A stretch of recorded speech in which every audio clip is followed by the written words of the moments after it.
কইছিলাম জামাইরে জানি কবে যে বাবাজি 10,000 টাকা নাগে আমার খুব অসুখ জরুরি একটু দেন ডাক্তার দেখামু। তোর জামাই কইলো পয়সা কই দিমু, তুই বলে দিবার দেশ নাই। তুমি আবার কবে পয়সা চাইছিল মা? আমার জামাই না কইলো যে মা পয়সা চাইছে।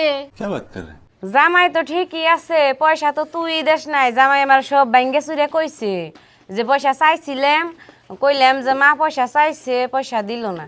আমি আরো ভাবছি যে আমার হরি পয়সা চাইছে, সেই জন্য আমি না করছি।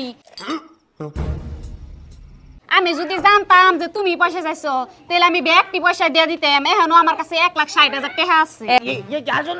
কি কস তুই এনে?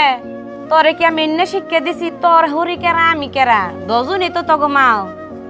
আমি যদি জামাইয়ের পয়সা তোর পয়সা খাওয়ারি তাহলে তোর হরি খাওয়াবো না? 10 মাস 10 দিন পেশের থুইছে, তারও তো পুলা আশা করে বড় করছে, মানুষ করছে। তোরে তো আমি এনে শিক্ষা দিই নাই, এবার করে বড় করি নাই।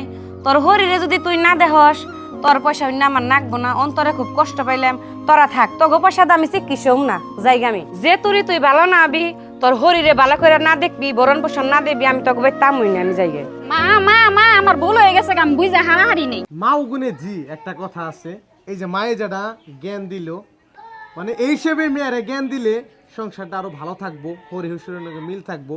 এমন কথা হইলো ইনি ভাবসাল যে আমার মায়ের নিকে আমি পয়সা চাইছি।